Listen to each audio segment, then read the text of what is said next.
Hello friend, आप सबका स्वागत है हमारे यूट्यूब चैनल पे। हम लोग यूपी डीएलएड सेकेंड सेमेस्टर की क्लासेस कर रहे हैं और हम लोग शाम को एक क्लासेस करते हैं जिसमें हम लोग क्या करते हैं कि ऑब्जेक्टिव प्रश्नों को लेते हैं, साथ में अति लघु प्रश्नों को करते हैं। इससे क्या होता है कि हमारे ऑब्जेक्टिव के साथ साथ अति लघु प्रश्नों को भी हम लोग देखते चलते हैं, दोनों साथ साथ में तैयार होते रहते हैं।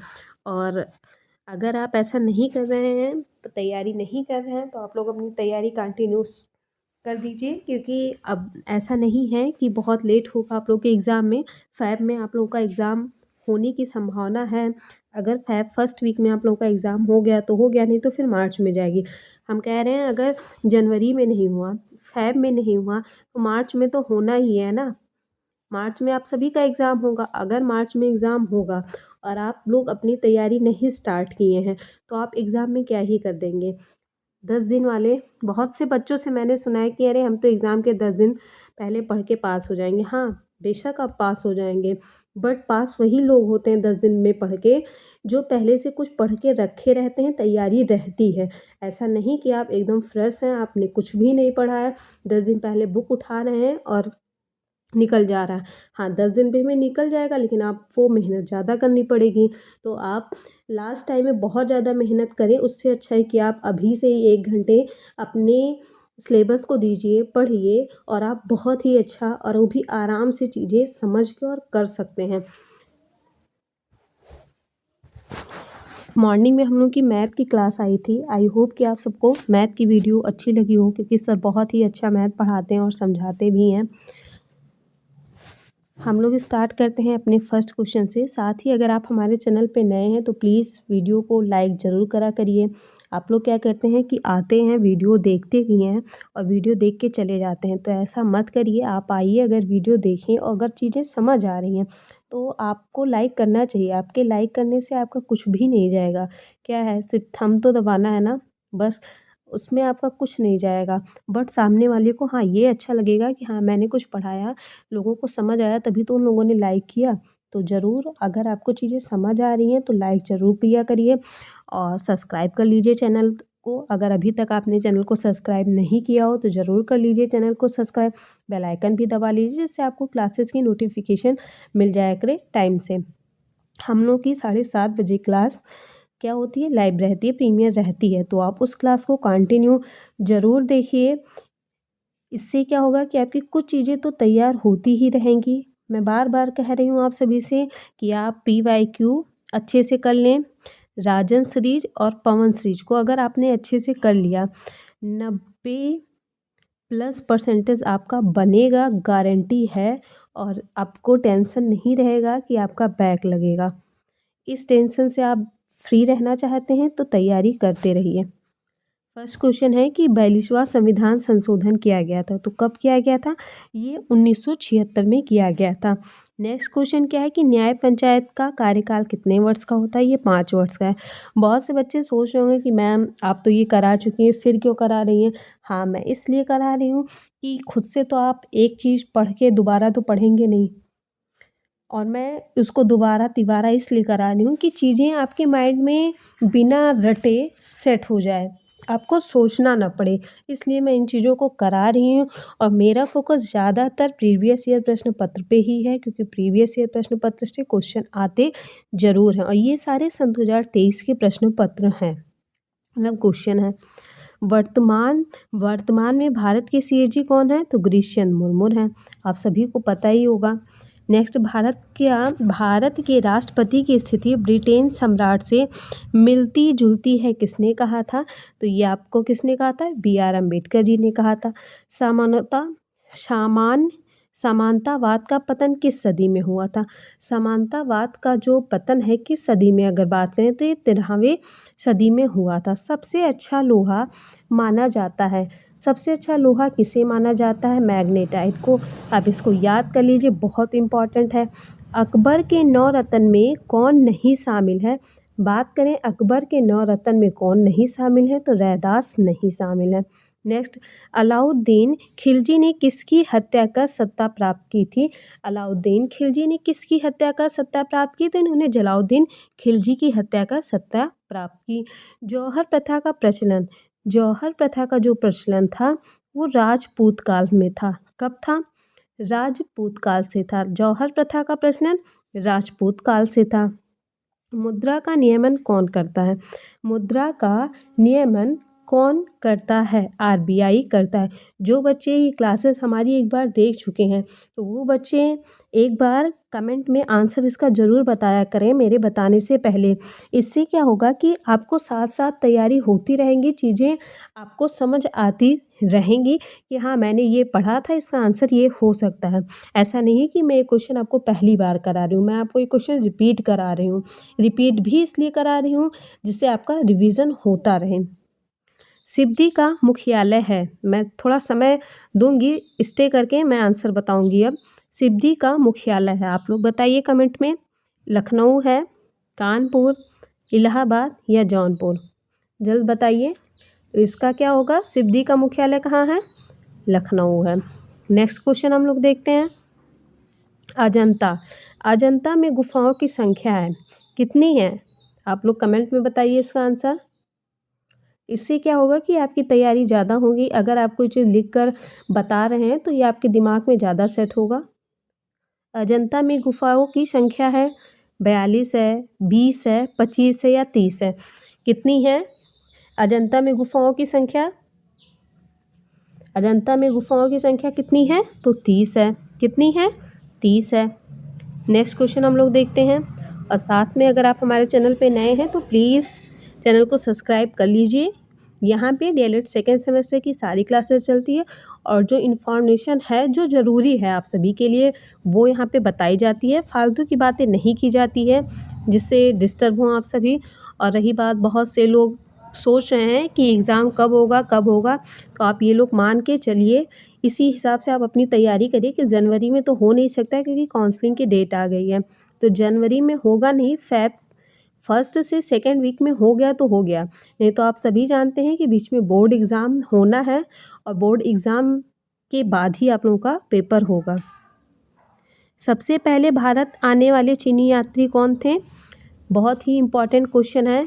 आप लोग हाई स्कूल तो पढ़ के ही आए हैं, हर कोई पढ़ के आया है। क्या है कि हाई स्कूल का ये इम्पॉर्टेंट क्वेश्चन है, बहुत पूछता है। सबसे पहले भारत आने वाले चीनी यात्री कौन थे? कमेंट में बताइए आप सभी। कौन है? हेन सेंग हैं या मार्को पोलो हैं या इबन बतूता हैं या मैग्निथीज हैं? कौन है? तो भारत के जो सबसे पहले आने वाले चीनी यात्री थी वो हेन सेंग थे। नेक्स्ट क्वेश्चन, भारत में सर्वाधिक वर्षा वाला स्थान कौन सा है? बताइए। चेरापूंजी, मैनसीराम, मौसिनराम या मेघालय या केरल? तो इसका राइट आंसर क्या हो जाएगा? मौसिनराम। सूर्य का प्रकाश पृथ्वी तक पहुंचने में कितना समय लगता है? कितना लगता है? 8 मिनट 3 सेकेंड। चालुक वंश का जो सबसे प्रतापी राजा था वो कौन था? कमेंट में आप सब बताइए जल्दी से इसका आंसर कि चालुक वंश के जो सबसे प्रतापी राजा थे वो कौन थे? तो वो थे पुलकेशिन द्वितीय। हर्षचरित के रचयिता कौन है? हर्षचरित के रचयिता कौन है? बाणभट्ट हैं। नेक्स्ट, वह बजट जिसमें आय व्यय बराबर होता है। मैंने कई बार ये क्वेश्चन कराया है, आप सभी को इसका आंसर पता ही होगा। जीरो आधारित बजट, संतुलित बजट, घाटे के बजट या बजट में? तो इसका क्या होगा? संतुलित बजट। जब आय व्यय बराबर है तो वो संतुलित ही रहेगा। सर्वाधिक लवणता वाला सागर कौन सा है? मोस्ट इम्पॉर्टेंट है, स्टार लगा लीजिए। सर्वाधिक लवणता वाला सागर कौन सा है? बताइए आप सभी। ये आपका कौन सा है? मृत सागर है। नेक्स्ट, अलाउद्दीन खिलजी ने कितने वर्ष शासन किया? कितने वर्ष किया? अलाउद्दीन खिलजी ने कितने वर्ष शासन किया? 10 वर्ष, 15 वर्ष, 20 वर्ष या 5 वर्ष? बताइए आप सभी कि अलाउद्दीन खिलजी ने कितने वर्ष शासन किया था? 20 वर्ष किया था।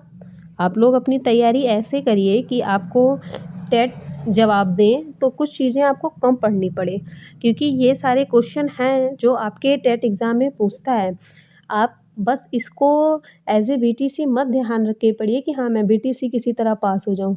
आप बीटीसी कर ही रहे हैं इसलिए कि आप टीचर बन पाएँ। तो आपको अगर टीचर बनना है तो अभी से ही थोड़ा थोड़ा पढ़ना स्टार्ट कर दीजिए और पढ़ना कभी भी व्यर्थ नहीं जाता है। जितना ही हो सके आप बुक से जुड़े रहिए, चीज़ों को पढ़ते रहिए, कभी भी वो आपका बेकार नहीं जाएगा, कहीं ना कहीं आपको कुछ दे के ही वो जाएगा। नेक्स्ट क्वेश्चन क्या है कि मत्र विलास प्रहसन नामक पुस्तक के लेखक कौन है? मत्र विलास प्रहसन नामक पुस्तक के लेखक कौन है? महेंद्र वर्मा है। भारतीय कृषि में निम्न उत्पादकता का कारण क्या है? भारतीय कृषि में निम्न उत्पादकता का कारण क्या है? पिछड़ी तकनीक है, जोत का छोटा आकार या शाखा भाव या उपयुक्त सभी। तो इसका हो जाएगा उपयुक्त सभी। वी आकार की घाटी किस नदी के मार्ग से बनती है? वी आकार की घाटी किस नदी के मार्ग से बनती है? कमेंट में आप लोग बताइए, ऊपरी मार्ग से, मध्य मार्ग से या निचले मार्ग से। तो इसका हो जाएगा निचले मार्ग से। नेक्स्ट, पृथ्वी का औसत घनत्व कितना है? बात करें पृथ्वी के औसत घनत्व की तो कितना है? 5.5 है। भृग का निर्माण कहाँ होता है? भृग का निर्माण कहाँ होता है? ये कहाँ होता है? समूह के किनारे में होता है। प्रारूप समिति के अध्यक्ष कौन थे? मोस्ट इम्पॉर्टेंट क्वेश्चन है, कुछ समय मैं आपको दे रही हूँ, इसका जल्दी से आप लोग कमेंट में आंसर बताइए और आप लोग स्टार बना के अपनी कॉपी में नोट डाउन कर लीजिए। ये आपके हर एग्ज़ाम के लिए इम्पॉर्टेंट है। वन डे एग्ज़ाम हो या कोई भी कॉम्पिटिटिव एग्ज़ाम है, हर एग्ज़ाम के लिए क्वेश्चन आप सभी के लिए इम्पॉर्टेंट हैं। आप इसका कमेंट में आंसर बताइए कि प्रारूप समिति के अध्यक्ष कौन थे? तो इसका राइट आंसर क्या हो जाएगा? डॉक्टर भीमराव अंबेडकर। ज्वालामुखी उद्गार से प्राप्त द्रव्य पदार्थ का भूतल पर नाम है। भूतल पर क्या नाम है? तो इसका नाम लावा है। सापेक्ष आर्द्रता मापी जाती है। सापेक्ष आर्द्रता किससे मापी जाती है? हाइग्रोमीटर से। जहाँ पे जो जो आप सभी के लिए इम्पॉर्टेंट होगा, मैं वहीं पे आप सबसे क्वेश्चन पुटअप करूँगी। मैंने क्वेश्चन थोड़ा आपको ट्रिक से बताया था, मतलब याद करने का। आई होप कि आप सभी को याद होगा। तो आप लोग मुझे इसका कमेंट में आंसर बताइए कि धन्वंतरी किस काल के वैद्य थे? धन्वंतरी किस काल के वैद्य थे? मैंने आप सभी को बताया भी था कि जिसके पास धन है तो उन्होंने अपने धन को क्या कर लिया? गुप्त करके रखा। नहीं बताया कि मेरे पास इतना धन है। तो धन्वंतरी किस काल के वैद्य थे? तो ये गुप्त काल के वैद्य थे। किस काल के वैद्य थे? गुप्त काल के वैद्य थे। विश्व की सबसे लंबी नदी कौन सी है? विश्व की सबसे लंबी नदी कौन सी है? नील नदी है।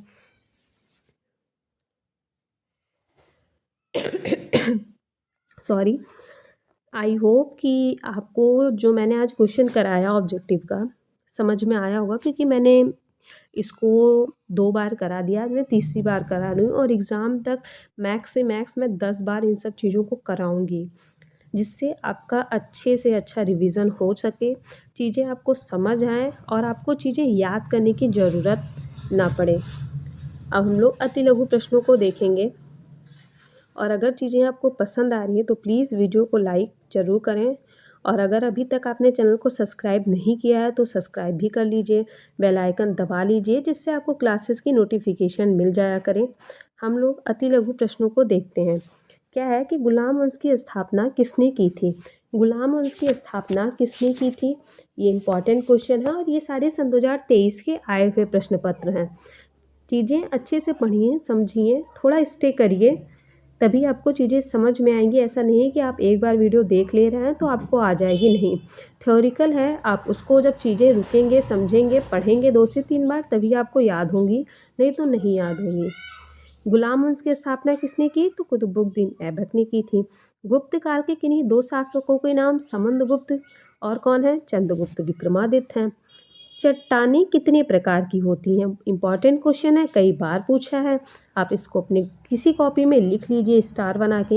ये देखिए कुछ क्वेश्चन हैं जो इम्पॉर्टेंट है, मैं आपसे कह रही हूँ, स्टार बना रही हूँ, तो वो क्वेश्चन आप ज़रूर अपनी कॉपी में लिख लीजिए। एक पेन और कॉपी लेके बैठिए, नोट नोटबुक लेके बैठिए, जिससे आप चीज़ें जो इम्पोर्टेंट लगे, जो मैं कह रही हूँ उसको लिखिए, जो आपको भी लगे कि हाँ ये इम्पोर्टेंट है वो ज़रूर लिखिए।